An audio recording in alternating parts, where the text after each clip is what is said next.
So, you're interested in buying land? Well, you come to the right video. Buying land is a lot different from buying a house. If you're interested in buying land, there are 13 important questions you need to ask before you whip out that checkbook. In this video, I'll walk you through all 13 questions so that you're confident enough to ensure that when you're buying land, you're buying the right land for you. That being said, let's get started.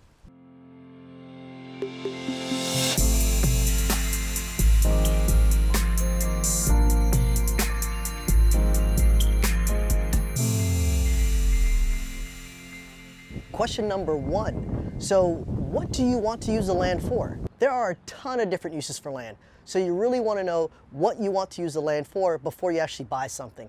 That way you're buying the right land the first time. The second question you want to know is, how is the land zoned? Is it zoned residential, commercial, industrial, or maybe agriculturally? The reason why this is important is you don't want to buy land that's zoned, let's say, industrial, but you want to build a house on it, which should be zoned residential. So this is pretty key, and it ensures that you're not wasting your time looking at land that's not zoned the way you need it to be.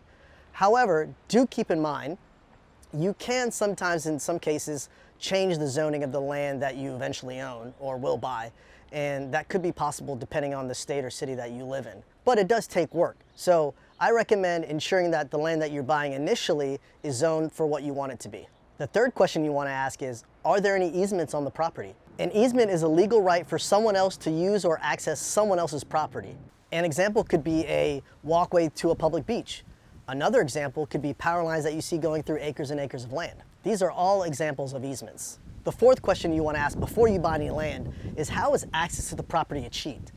Is there public access? Is there an easement that we just talked about? Or is there no legal access at all? This is an extremely important question. You really need to know and understand, how are you actually going to get access to the property that you own? If there is no public road that it sits beside, then you need an easement from someone else's property to gain access to this property. If there's no easement and there's no legal access, that means you essentially have to trespass through someone else's property to gain yours. And that could be a huge issue. If the land you're looking at has no legal access rights, then I definitely recommend looking at something else. The fifth question you want to ask is, has the land been surveyed? And if so, when? Surveyed land means essentially that the boundaries of the land have been mapped and documented so that the owner knows exactly what land is his. The reason why this is important is you don't want to be messing with someone else's land. And when you're buying, you want to know exactly what land is yours. The last thing you want to do is buy land assuming that the boundaries that you originally thought were yours are not, and that they're actually someone else's. The sixth, and probably one of the most important questions you want to ask is, will the rights and interests convey with the sale of the property? So what does rights and interest actually mean? Well, I'll explain. When you're buying land, you probably want to own everything above it, on top of it, and below it. But that's not necessarily how land can be sold. For example, sometimes they may only be selling you everything on top of the land, like the grass, trees, and any structures that are part of the land. However, the rights to any gold, oil, or other minerals below the surface may belong to someone else. So if those rights are important to you, make sure the land you want to buy includes all those rights and interests. The seventh question you want to ask is there any water features on the land? And what I mean by that is, are there any rivers, streams, lakes, a well?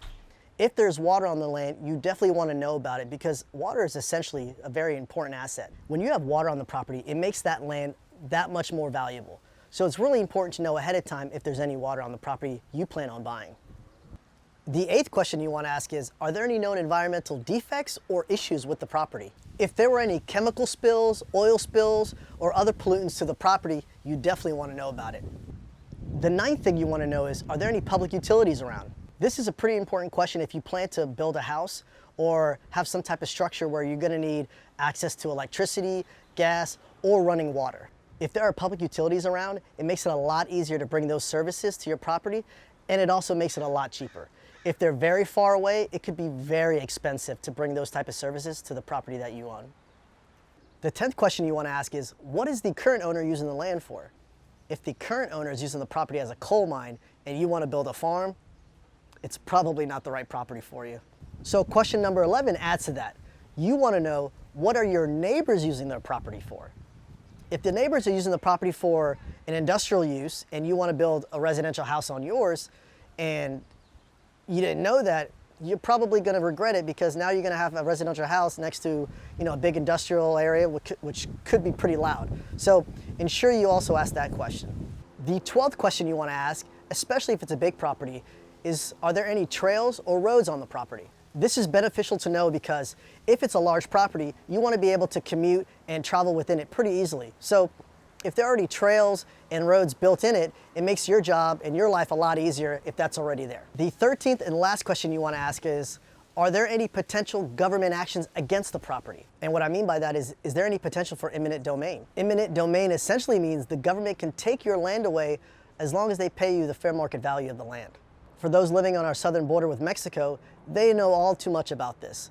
Given the attempts to build a border wall, land has to be taken in order to build the wall on that land. So a lot of people are experiencing this eminent domain threat, and it's really important to know, because at any point, if the government deems it necessary to take your land for whatever public use, it could be an issue that you'll have to come across. So ensure you know ahead of time if there's any potential like that being threatened against the land that you're looking to buy. I hope you found this video useful. If you did, please like and subscribe to the channel, and also click on that notification button. And good luck on your quest to buy some land.